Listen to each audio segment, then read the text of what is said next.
அனைவருக்கும் வணக்கம். நான் இந்தியப்பெண்ணே பாரதி பேசுகின்றேன். இந்த வீடியோவில் எனக்கு 2 விதமான நண்பர்கள் 2 விதமான விஷயங்களை இவற்றில் பதிவிட வேண்டும் என்று கூறியிருந்தார். ஒன்று ஒரு குருஜி நேரடியாக சொன்னது, இன்னொன்று அவர்களுக்கு தெரிந்த விஷயத்தை வாட்ஸ்அப்பில் ஃபார்வேர்ட் செய்து கொண்டிருப்பதாகவும் அதை என்னையும் மறுபடியும் வீடியோவில் ஒரு முறை சொல்லுமாறும் கேட்டுக்கொண்டார்கள். அப்படி பார்க்கும்பொழுது பென்சிலையா என்னும் ஒரு தெலுங்கு நண்பர் ராஜமுந்திரியில் இருக்கின்ற ஒரு பிரசித்தி பெற்ற ஒரு குருஜி சொன்னதாக இந்த ஸ்லோகத்தை கூறி, அந்த ஸ்லோகத்தை 18 நாட்கள் மாலை நேரத்தில் 5:30 6:10 வரை உள்ள நந்தி நேரத்தை, நந்தி நேரம் என்று சொல்லப்படும் மாலை நேரத்தில் உள்ள 5:30 6:10 வரை உள்ள நேரத்தில் இந்த ஸ்லோகத்தை அவர்கள் கூற வேண்டும் என்று கூறியிருக்கிறார்கள். இது இந்த இப்போ வந்திருக்கிற இந்த கொரோனா வைரஸ்க்காகவே குறிப்பாக சொல்லப்பட்ட இந்த வைரஸு குறைப்பதற்காகவும் பரிபூர்ணமாக பூமியிலிருந்து விலகுவதற்காகவும் அதற்கு மருந்துகள் கண்டுபிடிப்பதற்காகவும் ஏற்ற ஒரு விஷயமாகத்தான் இவற்றில் நான் பதிவிடப் போகின்றேன். இந்த ஸ்லோகத்தை நான் தமிழிலும் ஆங்கில எழுத்துக்களாலும் இவற்றை வீடியோனுடைய டிஸ்கிரிப்ஷனில் நான் போடுறேன். அதை பார்த்து நீங்கள் ஸ்க்ரீன்ஷாட் எடுத்து வச்சுக்கிறதோ காப்பி பேஸ்ட் பண்ணிக்கிறதோ பண்ணிக்கலாம். அதே சமயத்தில் நந்தி என்றால் ருத்ரன் என்ற பெயர் அவருக்கு உண்டு. ருத் என்றால் துயர் என்றும் ரன் என்றால் ஓட்டுபவர் என்றும் பொருள்படுகின்றன.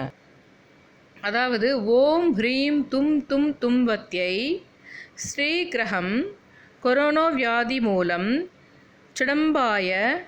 ஸ்டம்பாயம் நாஷாய தஹ ஸ்வாஹா அப்படின்றது தான் இந்த ஸ்லோகத்தை அப்படி தான் உச்சரிக்கணும்னு சொல்லப்பட்டிருக்கின்றது. அந்த கொரோனா என்று வரும் இடத்தில் நீங்கள் உங்கள் வீட்டிலோ அல்லது உங்களுக்கு தேவையான வேறு எந்த ஒரு உடல் பிரச்சனைகள் வந்தால் கூட அந்த இடத்தில் நீங்கள் மாற்றிக்கொள்ளலாம். வேறு எந்த ஒரு உடல் பிரச்சனைகளுக்கும் இவற்றை நீங்கள் பயன்படுத்தி கொள்ளலாம். ஆனால் இப்பொழுது இந்த 18 நாட்கள் தொடர்ந்து எல்லோரும் வணங்க வேண்டிய காரணம் இருக்கின்றது. அதற்கு இந்த மாதிரி தீர்க்கதரிசிகள் சொல்லும் விஷயங்களாக இருக்கட்டும் அல்லது இந்த சித்த மருத்துவர்கள் சொல்கிற விஷயங்கள் எல்லாமே நம்ம ஃபாலோ பண்ணுறது நல்லது. அதுவே மருந்தாகி விடாது, அதுவே அதற்கு மருந்தல்ல. ஆனால் மிகுந்த முன்னெச்சரிக்கைகளும் பல விஷயங்களும் இப்போ நாடே உனக்கு ஷட் டவுன் பண்ணியிருந்தா அதனால் வராமல் போகிறதில்ல. ஆனால் அது பண்ணலன்னா இன்னும் மோசமாக போகும். அதனால தான் நம்ம இது எல்லாத்தையுமே சித்த மருத்துவர்கள் சொல்லுகின்ற விஷயங்களையும் சரி மற்ற விஷயங்களையும் நாம் கடைபிடிக்க வேண்டிய ஒரு கட்டாயத்தில் நம்ம இருக்கின்றோம்.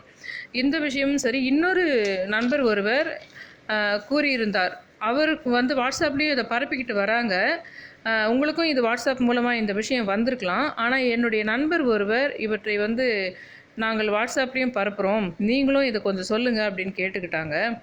அது என்னென்னா, கோபுப்பட்டர் அப்படின்னு சொல்கிற ஒரு இவர் பூசாரி ஒரு இதில் திருப்பதி கோயிலில் எப்பவும் ரொம்ப முக்கியமான தொடர்ந்து சில அர்ச்சனைகள் செய்வதற்கு சில தான் தீர்மானிக்கப்பட்டிருப்பாங்க. பல வருஷமாக அவர் தான் முக்கியமாக அந்த விடிய காலையில் அந்த பிரம்ம முகூர்த்தத்தில் அந்த மாதிரி சமயத்தில் சில ப்ரொசீஜர் இருக்குது. உங்களுக்கு அந்த திருப்பதியில் இப்படி தான் பண்ணணும், ஸ்லோகங்கள் இப்படி தான் அர்ச்சனை பண்ணணுன்னு இருக்குது.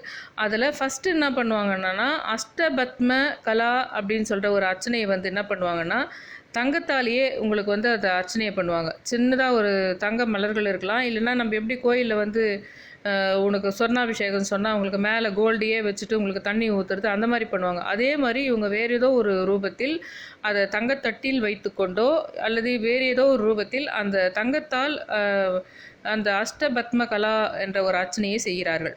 அதற்கு அடுத்ததாக தினமுமே என்ன செய்கிறாங்கன்னா 4 விதமான வேதங்கள் ஓதப்படுகின்றன. அதனால் அந்த பெருமாளுக்கு மிகுந்த சக்தி இருக்கும்.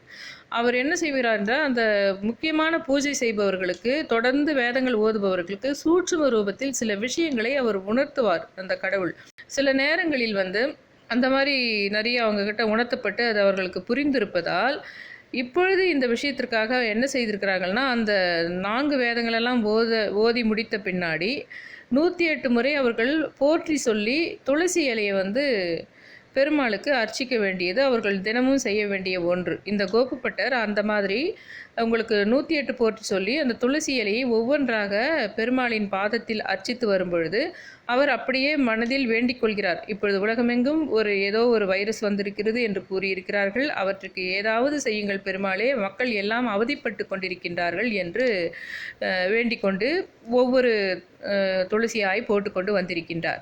108வது போடும் பொழுது அவர் கையில் அது வேப்பிலையாக இருந்திருக்கின்றது. அது ஏனென்றால் அது வேப்பிலை வந்து கலந்து கூட வந்திருக்கும் அப்படின்னு சொல்லிட்டு சொல்லலாம். அப்படி கிடையாது. 2வது கரெக்டாக 108வது போடும்போது வருதுன்றது ஒரு விஷயம். பல வருஷமாக அவங்க வந்து அந்த மூலஸ்தானத்துக்கு வேப்பிலையை கொண்டு போகிறது கிடையாதாம். துளசி மற்ற பூக்கள் போகுமோ தவிர வேப்ப இலையை ஏதோ ஒரு காரணத்துக்காக அவங்க ஒரு ஐதீகமாகவே வேப்பிலையை அதனுள் எடுத்து செல்வது கிடையாது. ஆனால் அங்கு வருவதற்கு சாத்தியமில்லை என்பதால் தான் அந்த 108வது இடத்துல அது ஒரு 100வதோ இல்லை ஒரு 15வது கூட இருந்திருக்கலாம். அந்த மிக சரியான அந்த 108வது சமயம் வந்து அந்த வேப்ப இலையாக இருந்ததுன்னா அதுவே அதுக்கான பதில் என்பது தான். பெருமாளாக அந்த வேப்ப இலை தான் அதற்கு ஒரு சிறந்த ஒரு மருந்தாக இருக்கும் என்று அவர் கூறியதாக அது ஒரு சூட்சும ரூபத்தில் உணர்த்தப்பட்டதாக தெரிந்து அவற்றை எல்லாருக்கும் அவர்கள் கூறி அது யாரெல்லாம் கேள்விப்பட்டார்களோ அவர்கள் அந்த வேப்ப இலையை தண்ணீரில் கொதிக்க வைத்து குடித்து கொண்டிருக்கின்றார்கள். ஆகவே நாம் என்ன செய்யலாம் என்றால் இந்த வேப்ப இலை என்று சொல்லப்படுவதை அதே சமயத்தில் இதுவே மருந்து கிடையாது, ஆனாலும் நாம் அதை இந்த முறையில் பயன்படுத்தலாம் என்று நான் நினைக்கின்றேன். என்ன செய்யுங்கள் என்றால் வேப்பம் பூ இப்பொழுது நிறைய பூக்கும் காலமாக இருக்கின்றது.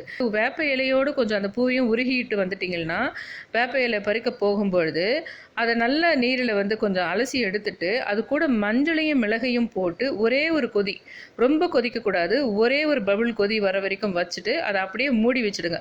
மூடி வச்சுட்டு வீட்டில் இருக்கிறவங்க எல்லாருமே என்ன பண்ணுங்கன்னா 3 வேளையுமே சும்மா 2 ஸ்பூன், ரொம்ப கசக்கும் எல்லாரும் ஒத்துக்க மாட்டாங்க, 2 ஸ்பூன் மட்டும் சாப்பாட்டுக்கு பின்னாடி, ஒரு சாப்பாடு சாப்பிட்ட பின்னாடி அல்லது முன்னாடி எப்போ ஒன்று 3 வேளை வந்து 2 ஸ்பூன் மட்டும் அந்த தண்ணியை மட்டும் நிதானமாக குடிக்கணும். அது வந்து உங்களுடைய அந்த நெஞ்சு பகுதியில் அந்த மூச்சு குழல் அந்த இதில் வந்து தொண்டை பகுதியில் வந்து இறங்கணும், ஸ்லோவாக இறங்கணும் அது ட்ராப்பாக.